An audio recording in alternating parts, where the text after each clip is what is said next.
Surat cinta yang terhempas. Cita-citanya untuk menjadi seorang sarjana hukum tidak pernah pudar dalam pikirannya. Dalam hidupnya yang miskin dan yatim piatu, sejak kecil membuatnya tegar seperti batu pualam, sekalipun banyak keluarga yang meragukan niatnya untuk masuk di universitas bila tamat SMA. Bukan itu saja, terpaan yang sekaligus batu sandungnya adalah biaya untuk kuliah.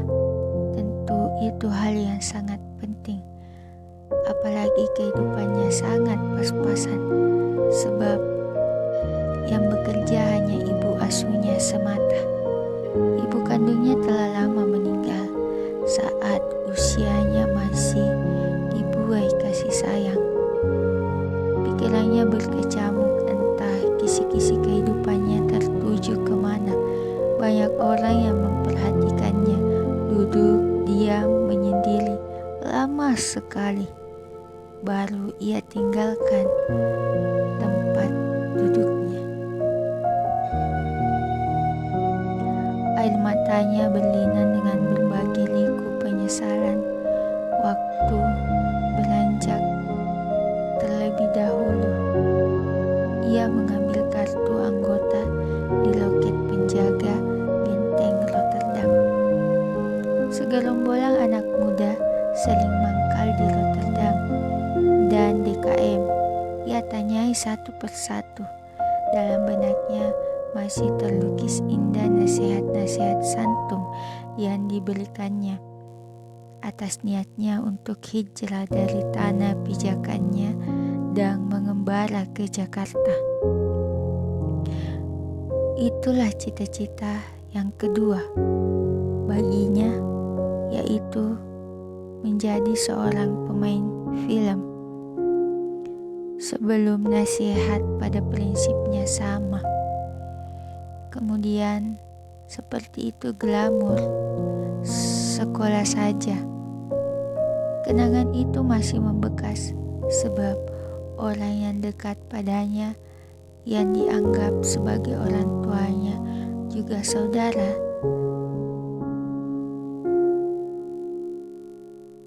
meneteslah air matanya. Dengan terbata-bata memberi doa tanpa ada kemenyan. Orang tuaku Pak Embah, Pak Kadir, Pak Zainal, semoga Allah memberi tempat yang layak di sisinya.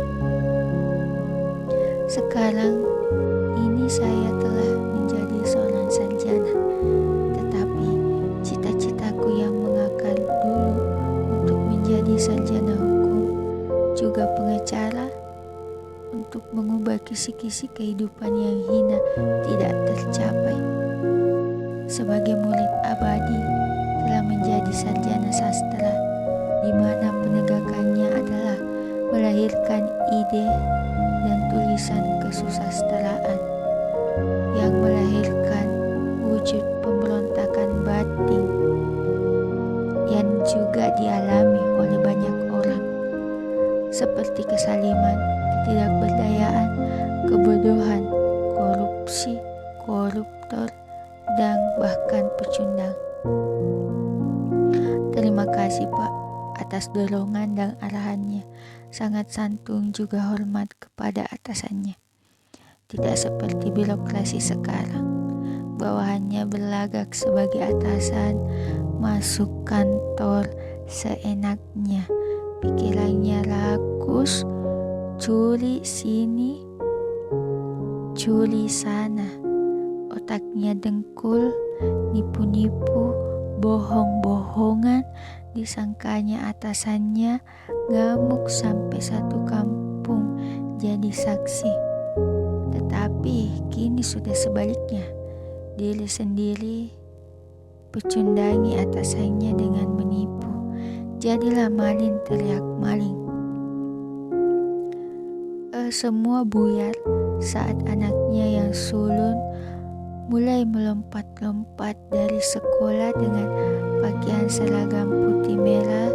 Bayangan istrinya semakin dekat istri yang dicintai dunia akhirat. Nunung, bisiknya dengan suara pelang. Rasa rindu pada istrinya menyatu, juga buah hatinya. Kakak, Nunung gak bisa berbuat lebih banyak untukmu. Maafkan Nunung. Kakak, aku menyayangimu. Kita sama-sama bebas, tetapi bertanggung jawab dari hiruk pikuknya suasana kota di malam hari. Usai membaca surat istrinya, rasa rindunya semakin memuncak berkali lipat. Pipit anakku, panggilan buah hatinya yang bernama lengkap Fitriani Nurham, karena hidup adalah tanggung jawab sehingga tidak mau gagal. Bekerja apa adanya, mulai dari cleaning service di balik kemanunggalan APRI dan rakyat.